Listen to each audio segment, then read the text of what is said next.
ఎక్కడి మానుష జన్మం బెత్తిన ఫలమేమున్నది నిక్కము నిన్నే నమ్మితి నీ చిత్తంబికను నీ చిత్తంబికను విడువను ఆహారంబును విడువను నా దుర్గుణములు విడువను మిక్కిలి ఆశలు మాధవ నీ మాయా విడిచెద సత్కర్మంబులు విడిచెద నాచారంబును విడిచెద గురువును దైవము మాధవ నీ మాయా అనమే లాస్ట్ చరణంలో చెప్తాడు. అంత అద్భుతంగా ఉంటుందంటే తగిలెద బహుళంపటముల తగులను మోక్షపు మార్గము తలపున ఎంతైనా నగి నగి నన్నేలిన శ్రీ వెంకటేశ్వర నాకా ఈ మాయా. కాబట్టి ఈ శరీరానికి ఆహార నిద్ర భయమైదునాంచ. మైథునం అంటే సెక్స్. ఆహారం శరీరానికి అవసరం. భయం ఉంటుంది, ఇది ఎవరన్నా ఏం చేస్తారేమో. మైథునం అవసరమైన వాళ్ళు, చివరిది నిద్ర. ఈ 4 కామన్. పశువుకైనా జంతువుకైనా మనిషికైనా కామన్. ఒకడు ప్లేట్లో ఇలా కూర్చుని బల్ల మీద బంగారు పల్లెల్లో తినచ్చు, ఒక్కొక్క రోడ్డు పక్కన తినచ్చు, కానీ ఫీలింగ్ తినటమేగా, అవునా? కాబట్టి ఈ మార్పు ఆ ప్లేట్లోనో దీంట్లోనో లేదు. మార్పు కేవలం నీ ఆలోచన ఆచరణ దాన్ని బట్టే ఉంది. ఈ పుట్టుక కేవలం 4 ఇట్ల కోసం అయితే కాదు అని చెప్తుంది శాస్త్రం.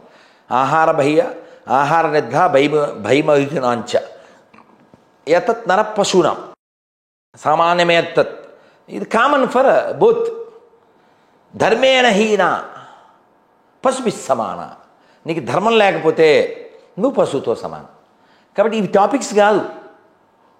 మీరు కావాలితే మీకు రూడ్గా అర్థమయ్యేలాగా, తుకారాం సినిమాలో ఈ తుకారాం మీదకి ఒక ఆవిడని పంపిస్తే ఆయన ఆ అద్దంలో you are going to become అని చెప్తాడు.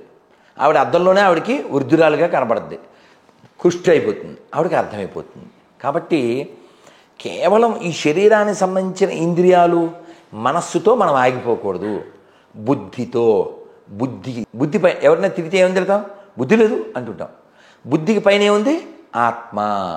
కాబట్టి మనం అందరం ఆత్మదృష్టితో జీవించి పరమాత్మని చేరాలి. అదే రామాయణం చెబుతుంది, అదే భాగవతం చెప్తుంది, అదే ఉపనిషత్తులు చెప్తున్నాయి, అదే భగవద్గీత చెప్తుంది.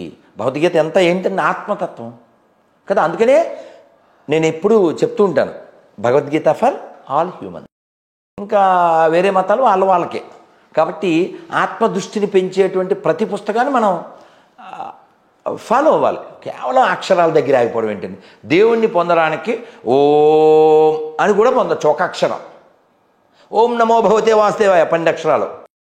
హరే కృష్ణ హరే కృష్ణ కృష్ణ కృష్ణ హరే హరే, హరే రామ రామ రామ హరే 32 అక్షరాలు. అందుకని ఏదో 2 అక్షరాల దగ్గర ఆగిపోయే మూర్ఖత్వ పిశాచాల నుంచి ఈ దేశము, ధర్మము, ఈ ప్రపంచం రక్షించబడుగాక. విశాలంగా ఆలోచించండి. ఈ జీవితాన్ని సార్థకం చేసుకోండి. అది భగవద్గీత చెప్తుంది, భాగవతం చెప్తుంది. ISKCON one of the organisation which promotes Sanatana Dharma. ఇందాక కొట్టకూడదు తిట్టకూడదు అన్న, ఎందుకంటే సెక్స్ అని అడిగిన తర్వాత ఇంత చెప్పారు కదా, మీకు ఎక్స్పీరియన్స్ లేదు అంటే. ఈ ప్రశ్న చాలా పాతది నాన్న. ఈ ప్రశ్న ఎవరు అడిగారు చెప్పు? తెలీదు. మండన మిశ్రుని భార్య ఎవరు? ఓ అంత పాతదా? ఇవన్నీ ఓల్డ్ క్వశ్చన్స్. ఏం పెద్ద నువ్వు కొత్త క్వశ్చన్ ఏం అడగట్లేదు నాన్న. ఈ క్వశ్చన్ ఆయన అడిగారు. సామవేదం షణ్ముఖ శర్మ గారు అద్భుతమైన ఎక్స్ప్లెనేషన్ ఇచ్చారు. మనకి శాస్త్రం ఉంది కాబట్టి. ఇంకోటి మా వరకు సెక్స్ ఒకలా ఉంటే మీ వరకు సెక్స్ ఏంటి అంటే మరి కాదు నాన్న. మీరు గుర్తుపెట్టుకోండి, ఎప్పుడైనా ఏదైనా కావాలి అనిపించడానికి కారణం ఏంటి? కోరిక కదా. మరి కోరిక పుట్టడానికి కారణం ఏంటి? నీ అలవాట్లు, నీ ఆహారం కదా. ఇప్పుడు నేనేం తిన్నాను నీ ముందు? ఫ్రూట్స్ కదా, సత్వగుణం. అవునా? ఒక్క భోజనం చేస్తాను, రేపు కృష్ణాష్టమి వస్తుంది, నీళ్ళు కూడా తాగడం. ఇలా నెలకి 2 సార్లు ఏకాదశి వస్తుంది. ప్రయాణాలు. సరే, మేము తినే ఆహారాలు మీరు తినరు, కానీ మాకున్నది మీకు ఉంది కదా. అదే మనస్సు. శరీరంలో ఉంది కదా మనస్సుతో పాటు అది ఉంది కదా. మనస్సు వల్లనే కదా అవన్నీ. అంగం అవుతుంది కదా మీకు. మనస్సు వల్లనే కదా ఇవన్నీ. ఇప్పుడు తల దేనికి వాడాలి? ఆలోచించడానికి.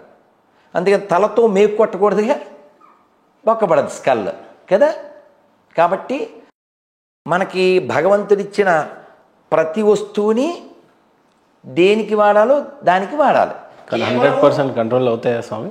మనకు ఉండే బిజీనెస్ని బట్టి మనం చేసే బిజినెస్ అంటే ఇంపార్టెంట్ వర్క్. మనకి ఇంపార్టెంట్ అంటే పొద్దున్న లేవడం, జపం చేయడం, మౌనం ఉండడం, చదువుకోవడం, హోమం చేయడం, ఇవన్నీ క్రిటిసైజ్ చేయడానికో ఏదో చేయడానికి అని కాదు స్వామి.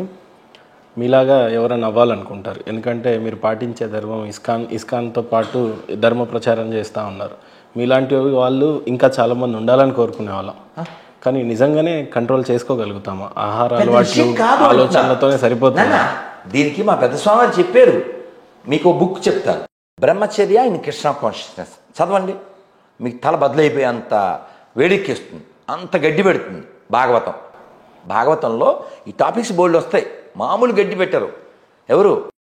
వృషభదేవుడు 100 మంది కుమారులతో చెప్తారు, పంది చేస్తుంది రాది, పంది చేస్తుంది, పందిలా జీవించకు. కేవలం దానికోసం కాదు నువ్వు పుట్టింది, హయ్యర్ టేస్ట్. నువ్వు పుట్టింది ఒక ఉన్నత లక్ష్యం, మోక్షం కోసం. అదవుతుందా? కాబట్టి శరీరంలో ఉన్న భాగం వలన నీకు రోగం వచ్చేయకూడదు, యోగం రావాలి. హెల్త్ బాగున్న రోజులు మీకు మీరు బాగా చూసుకోగలరు. మీ జీవిత అంతంలో మీకు వయసు మీద పడ్డప్పుడు, మిమ్మల్ని చూడడానికి ఒక కొడుకో, ఎప్పుడైనా వయసు అయిపోయినప్పుడు మీ పరిస్థితి ఏంటప్పుడు? కాదు, ఇప్పటిదాకా ఎవరు చూశారు? మీకు వయసు ఉంది కాబట్టి మిమ్మల్ని మీరు చూసుకుంటున్నారు. పిచ్చి మాట.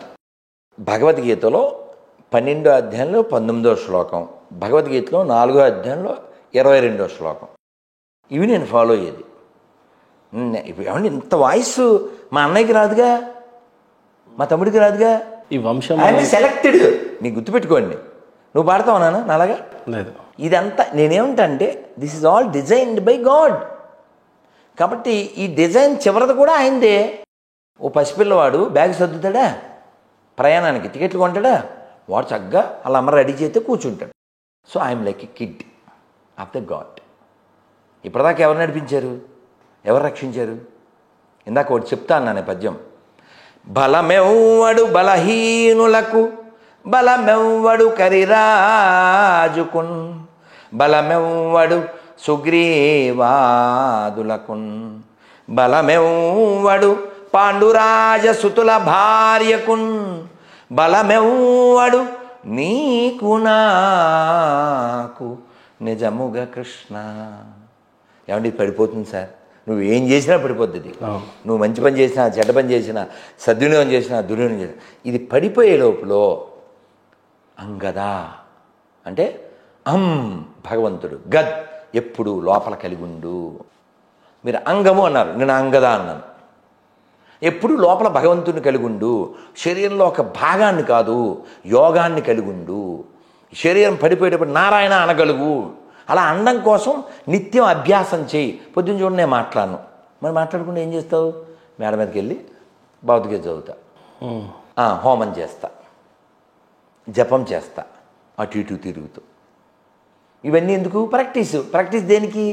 చిట్ట చివర ఎప్పుడు పడిపోయినా కృష్ణ నరజన్మ బందాగి 4 ఏరు ఆగే నారాయణన భారదే. కృష్ణ, ఇది కన్నడ. నరజన్మ వచ్చినందుకు, నాలుగు ఉన్నందుకు నారాయణ అనొచ్చు కదా, కృష్ణ అనొచ్చు కదా.